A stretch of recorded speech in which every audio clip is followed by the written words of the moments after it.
Hey guys, Dr. 5 here with episode number 11 of the Fulham career mode on FIFA 22. Kicking today's episode off in the FA Cup. We are taking on a West Ham. And we're at home, we're at Craven Cottage.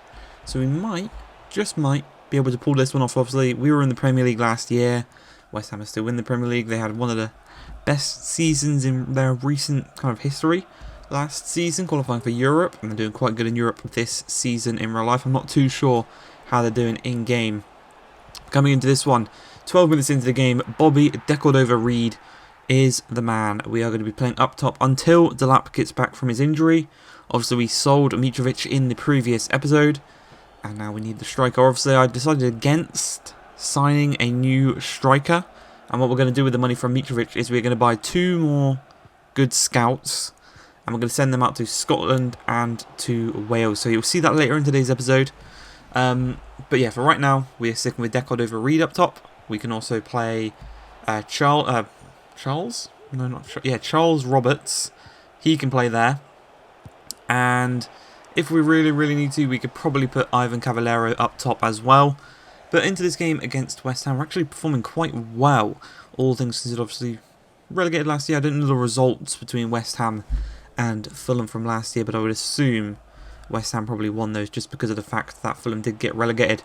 But you can see our team, we've actually got a couple of rotational boys on there, and then one of our former players, Alphonse Areola from last season, made an incredible save to deny Thomas Kearney, making the score 2-0, putting us in the driver's seat even further.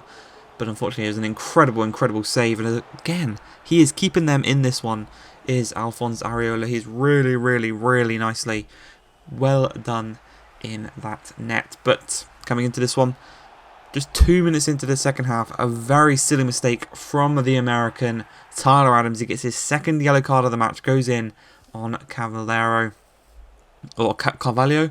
I'm not too sure on the pronunciation actually of our Cam. Cavallero is the winger. I think it's Carvalho for the attacking midfielder, but a great save from Gazaniga does deny them the chance of making it 1-1, and then very late in the game, 4-0 up against Rondon.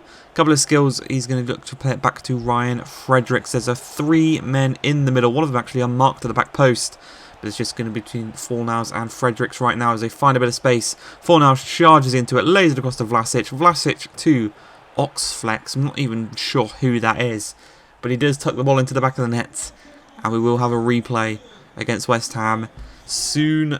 In this, it's in this episode. It's soon though.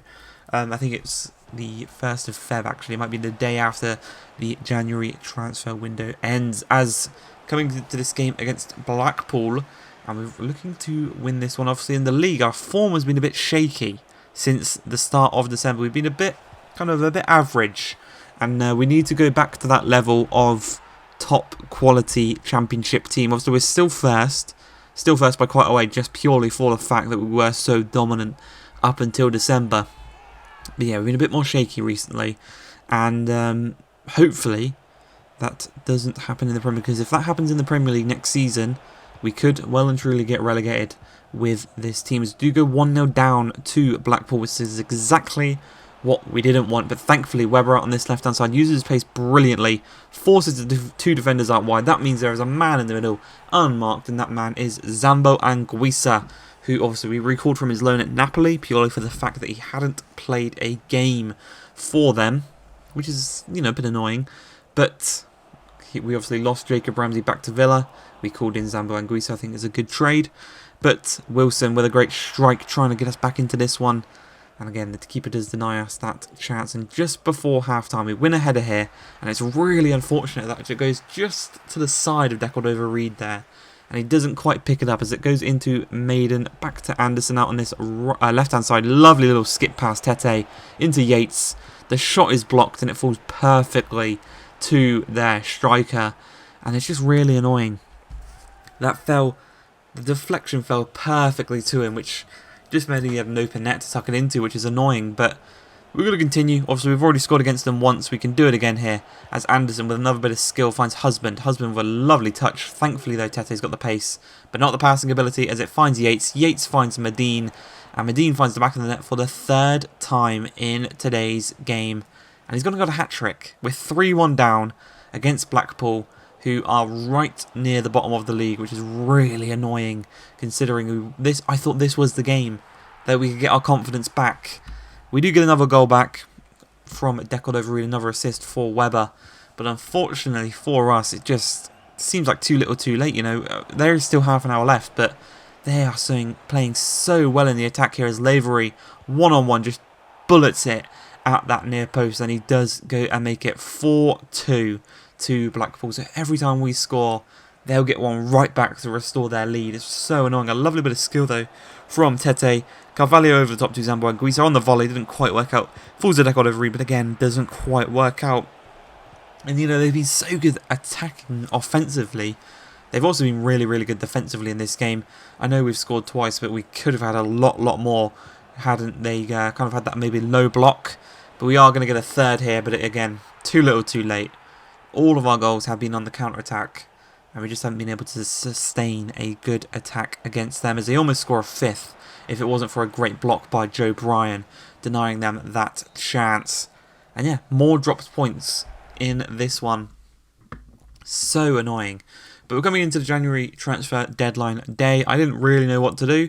I didn't really want to waste my money that we got from the Mitrovic deal, so I decided to just kind of leave it. Christie's going to be leaving at the end of the season on a free transfer.